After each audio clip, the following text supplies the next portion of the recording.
we are now back into a depression. Why shouldn't we have another world war? Why did we have a world war after those two first depressions? There is no historical necessity why it should repeat itself. There have to be good reasons why we would think that because we are now in a depression, we will end up with another world war. Well, I've analyzed those two earlier world wars to try and understand what the historical conditions were.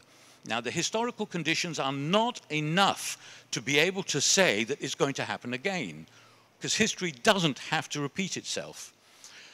Why should we have another world war now? And even worse still, and here I'm extending the analysis a little bit, perhaps I shouldn't, I won't. Why should we have another world war now? The First World War occurred for this reason. Capitalism had broken down. By the 1870s, it was impossible to sustain activity. And that's the definition of a depression, an extended, a long period of unemployment of a lot of people, capital being destroyed, resources that could be invested not being invested. How to get out of this situation? The European countries said, well, there is only one way. The logic of our capitalist system is we have to go and get more land from somewhere else, and we have to kill off a lot of people who we don't really need in Europe. So the first step was to cut up Africa. So this was an agreement among all the European powers who would take what in Africa. So that relieved part of the pressure of the depression of the 1870s. But the problem was that two countries lost out in that settlement, Germany and Italy, because they were late comers in the colonial project. So they didn't get as much as Spain, Portugal, France, Britain, and they were not very happy. And there were tensions, and there was only one way to solve that problem, and that was a war, which meant we got rid of a lot of people in Europe, and so the system could breathe again. After 1914, we could start to rebuild. Then we had the depression of the 1930s. Now, is the pattern there the same one? Yes. The policymakers, the governments, could not find a rational way out of the depression. So, on top of that, Germany was being made to pay reparations to other countries. Germany was suffering. How to get out of this situation? Go and take more land from other people. Germany thought, well, we can't go to Africa, we can't go to South America or North America, Australia belongs to England, we can take Poland, Czechoslovakia, Ukraine, so why don't we go and take the land from over there? Well, but that wasn't going to be allowed by the Allied powers, and so there was another world war. And a lot more people killed, and as a result of that, Europe boomed after 1945. We had the best period of production, high living standards for the first 20 years. It looked like we'd solved the problem. And there was never going to be another war in Europe because we decided we would have the European Union. The European Union was going to be a political settlement which would make sure that the stresses within Europe arising from this capitalist model would never again lead to stresses. There would not be fascist parties winning votes to get into parliaments in Europe again. There would not be authoritarian governments running countries like Greece and Spain ever again. They would not appoint technocrats to run Italy again, except they are doing all these things again. The fascists are getting votes, getting elected. Half the population of young people in Spain and Greece don't have jobs. There are terrible street marches, protests, and it's only just begun. Now, the problem for Europe is this. What are we going to do about it? In the past, the model was, the logic of the capitalist system was, we'll go and capture land from somewhere else. And that way we can send the people we don't want to live on those new territories, and we can take the rents, the natural resources from those countries and bring them back to Europe, and that will relieve some of the stress of a depression. Except we can't go to Africa now because China is buying all the land in Africa. We can't come to South America because you won't accept colonialism from Europe again. And anyway, China is buying up the rich resources in South America. So Europe is locked into a trap. It cannot hope to go and get resources from other people's territories to bring back to Europe to help to rebuild our economy. Are we going to start killing ourselves in order to relieve the social stresses? What is going to happen in Europe? Do you really believe that the people who are leading our countries have the capacity to think through the constructive solution? Because one does actually exist. They're not thinking about how to actually overcome the depression and rebuild the European homeland. Which means, from my point of view, that there is the very high risk of what I consider to be a forthcoming world war. Now, you might say, but look, this is pure fantasy, which is what they told Winston Churchill during the 1930s when he kept saying there's going to be a world war. They said to him, you are crazy, there's not going to be a world war in Europe again. Is the world so secure that we can feel confident that my nightmare is just a pure private nightmare, dream? Is the world so confident, so stable, that we can be confident that we have plenty of time to discuss important policy issues and persuade governments that they can finally reach their senses and introduce the good reforms that we will be discussing this week? Well, if there wasn't going to be a currency war, China threatens one, we don't know when that will be. If there wasn't going to be competition over the mineral resources under the Arctic ice cap, Russia is very alert to the risks of America coming and taking its mineral resources from the ocean underneath the ice cap. If there wasn't tension in the China Sea, China is creating problems for the Philippines and Japan over wanting to take territories in that part of the world. If there weren't going to be water wars over the next 10, 20, 30 years, if there was no problem with Islam and Christianity, and I could go on with this list, if these problems didn't exist, we would say this is a secure world. There can't possibly be a mistake made somewhere that will end up triggering a global conflict.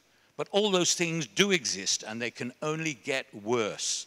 And therefore, we have to presume the possibility, in my view, that with countries like Spain and Italy and Greece suffering terrible pain because there is no apparent solution to the rising unemployment, with China being an element that we can't quantify, we can't anticipate what she will do in the future. She is wanting to sell goods to Europe and America now, but there will come a point where she will no longer need to be courteous to the West. If all these things weren't in the melting pot, creating uncertainty, then we could think maybe it's going to work out. Eventually, the depression will end and we will have peaceful return to full employment. Well, I don't believe that's going to happen. So, we have two choices. We can let the present trends play themselves out. China will cause some kind of a war in the China Sea between the Philippines, Taiwan, or Japan. There will be conflict over extracting mineral resources under the Arctic. It has to be, because they are rich, and Europe needs them, and so does North America. But other countries like Russia also want their share.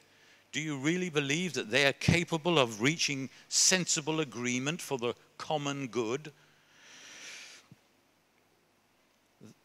So the one choice is to leave things as they are, to continue the irrational way which in the past has resulted in killing and the conquest of other people's territories. The alternative, what is the alternative? The alternative is for countries like Britain to give up their colonial expansion, and the same with Spain, and this is the colonialism in the modern form, the financial variety, to give all that up and to go back to their own territories and to start to rebuild their societies from within their homeland. I've described to you the capitalist process or dynamic, which is extensive. When the predators, the rent takers, have exhausted their own opportunities in their homeland, they go elsewhere to capture other people's land, other people's territories. I'm saying it is possible, instead of having this extensive process, to have an intensive vertical development by rearranging the way we distribute income. And all I'm saying is allow people to keep what they produce and use what they don't individually produce, which is the rental stream of income, use that to fund public services. That very simple basic model alters the dynamic of the capitalist economy completely. So instead of being aggressive and destructive, it now becomes caring, come home, build from within, use efficiently our resources, conserve nature, liberate people's creative powers. This is a totally different model of social development.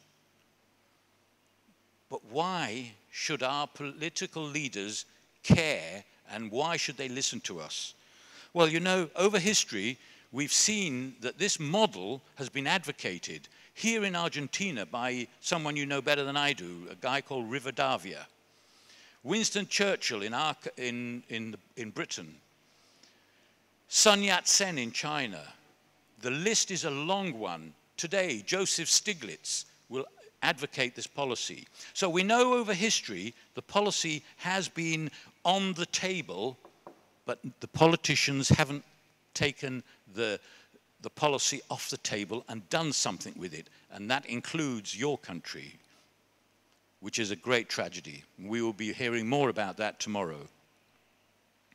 Now, if it's true that we face a crisis, is it possible that the history lesson tells us that if we go to the governments today and say, look, there is a risk of conflict, but here is a model of social development that is peaceful and leads to prosperity and begins to solve the problems that we have of unemployment and so on, will they listen?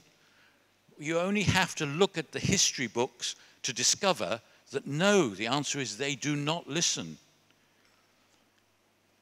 In the 18th century, British government in deep debt needed to get revenue, decided to tax their settlers in the New World in America. The settlers there said, we don't want to pay these taxes. Adam Smith said, look, you shouldn't tax the people in America, and the best way to raise revenue is from the land tax. The British government did not pay any attention to Adam Smith.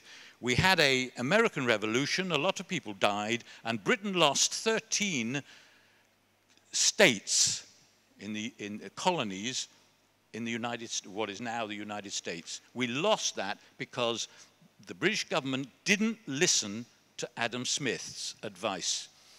What about over the water in France? France was also suffering stress. The people were very unhappy. The king said to his finance minister, a man called Turgot, what are we going to do? Turgot said, well, actually, we could solve the problems of the peasants and the people who work in the town. We've got to change the tax system. We need the land tax. No, said the king, we can't have the land tax.